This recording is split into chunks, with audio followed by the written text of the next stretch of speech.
হেমলতা হারিকেনের আগুন নিভিয়ে পদ্মজার পাশে গিয়ে বসে। পদ্মজা সব কিছু বলার জন্য তৈরি ছিল, তবুও অপ্রস্তুত হয়ে পড়ে। ভীষণ অস্বস্তি হচ্ছিল।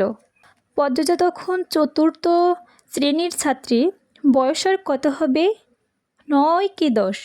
খুব কম বয়সে তার স্কুলে পাঠানো শুরু করেছিল হেমলতা।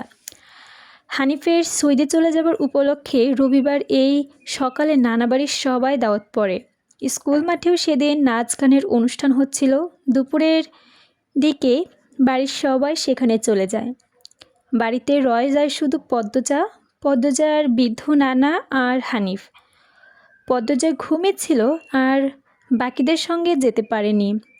যখন ঘুম ভাঙল, আবিষ্কার করলো বাড়িতে কেউ নেই। যেদিন মোর্শেদ হঠাৎ করে অসুস্থ হওয়াতে হেমলতার বাপের বাড়িতে ছিলেন না। বাড়ি থেকে বের হওয়ার উপক্রম হতেই কানে আসে হানিফের ডাক, পদ্ম নাকি? পদ্মজা মিষ্টি করে হেসে মাথা নাড়ায়। হানিফের লোলুপ দৃষ্টি তখন পদ্মজার সারা শরীরে ঘুরে বেড়াচ্ছে। ওইটুকুর মেয়ে, ফর্সা চামড়া, বিকৃতি মস্তিষ্কে হানিফকে বড্ড টানে। উপেক্ষা করতেই পারে না। মিষ্টি সুরে হানিফ বলল, আয় আমার ঘরে আয়। সহজ সরল শিশুসুলভ পদ্মজা মামার ডাকে সাড়া দেয়। সে শুনেছে মামা ভাগ্নে যেখানে আপদ নেই সেখানে, অথচ সেদিন মামাকে ঘোর বিপদে হিসেবে জানালো। পদ্মজার রুমে ঢুকতেই হানিফ চট করে দরজা বন্ধ করে দিল। তার অদ্ভুত চাহনি আর দরজা লাগানোর গতি দেখে পদ্মজার মন কেমন করে ওঠে। হানিফ কুৎসিত অঙ্গভঙ্গি করতে থাকে।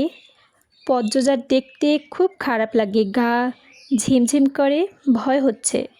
হানিফ বিছানায় বসে পদ্মজাকে ডাকে, এদিকে আয়, তোর লগে গল্প করি। পদ্মজার কাছে যেতেই সংকোচ বোধ করছে। হানিফ পদ্মজার ডান হাতে টেনে ধরে কোলে বসায়। পদ্মজার বাহুতে গভীরভাবে স্পর্শ করতে থাকে। তুই জানোস তুই যে সবার থেকে বেশি সুন্দর?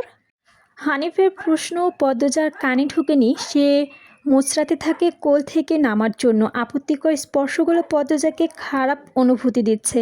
তার কান্না পাচ্ছে, মাথা ভন ভন করছে।